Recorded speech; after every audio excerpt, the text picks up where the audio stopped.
కార్తీక పురాణం 15వ అధ్యాయం. దీప ప్రజ్వలనంచే ఎలుక పూర్వజన్మ స్మృతితో నరరూపమందుట. అంతటా జనక మహారాజుతో వశిష్ఠ మహాముని, జనక, కార్తీక మహాత్మ్యం గురించి ఎంత వివరించినను పూర్తి కానేరదు. కానీ మరి ఒక ఇతిహాసము తెలియజెప్పెదను, సావధానుడై ఆలకింపునని ఇట్లు చెప్పాను.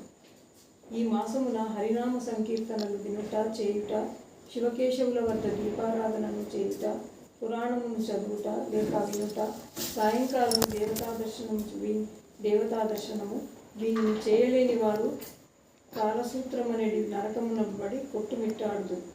కార్తీక శుద్ధ ద్వాదశి దినమున మనసారా శ్రీహరిని పూజించిన వారికి అక్షయ పుణ్యం కలుగును. శ్రీమన్నారాయణుని గంధ పుష్ప అక్షతలతో పూజించి ధూపదీప నైవేద్యములు ఇచ్చిన ఎడల విశేష ఫలము పొందగలరు. ఈ విధముగా నెల రోజులు విడువక చేసిన ఎడల అట్టివారు విశేష ఫలము పొందగలరు.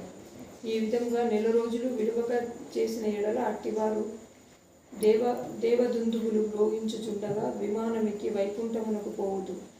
నెల రోజులు చేయలేని వారు కార్తీక శుద్ధ త్రయోదశి, చతుర్దశి, పౌర్ణిమ రోజులందైనా నిష్ఠ పూజలు చేసి ఆవునేతితో దీపం ఉంచవలెను.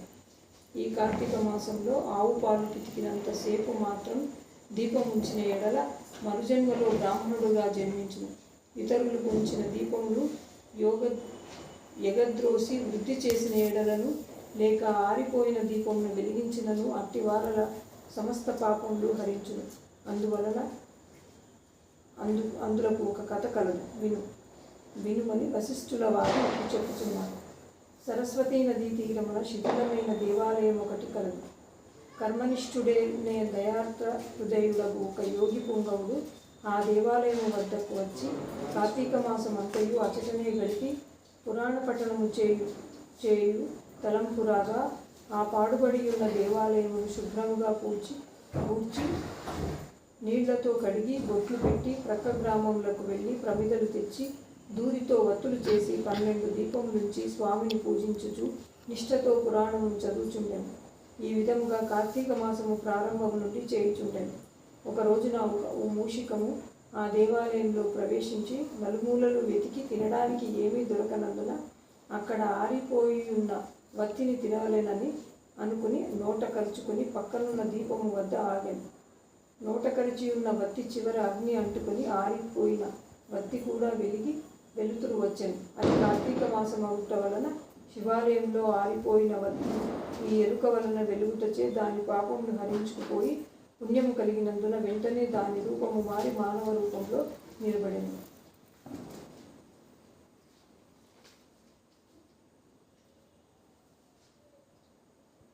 ధ్యాన నిష్టలో ఉన్న యోగి పుంగవుడు తన కన్నులను తెరిచి చూడగా ప్రక్కనొక మానవుడు నిలబడి ఉంట గమనించి, ఓయి నీవెవ్వడవు, ఎందులకిట్లు నిలబడి ఉంటివి అని ప్రశ్నించగా, ఆర్య, నేను మూషికమును.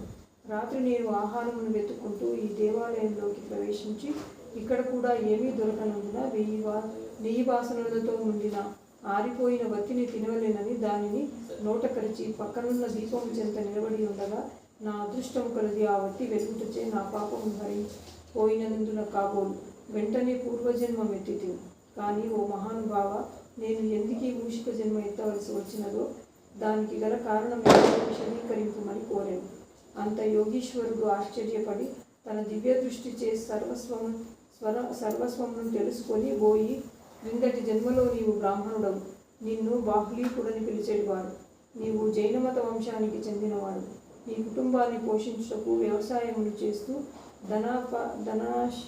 ధనాశాపరుడవై దేవపూజలు నిత్యకర్మలు మరచి నీచుల సహవాసము వలన నిషిద్ధాన్నము తినుచు మంచివారలను యోగ్యులను నిందించుచు పరుల చెంత స్వార్థ చింత గలవాడవై ఆడపిల్లలను అమ్మువృత్తి చేస్తూ దానివల్ల సంపాదించిన ధనాన్ని కూడబెట్టుచు సమస్త తినుబండారములను కడు చౌకగా కొని తిరిగి వాటిని ఎక్కువ ధరలకు అమ్మి అటులు సంపాదించిన ధనమును నీవు అనుభవించక ఇతరులకు ఇవ్వక ఆ ధనమును భూస్థాపితము చేసి పిసినారివై జీవించినావు.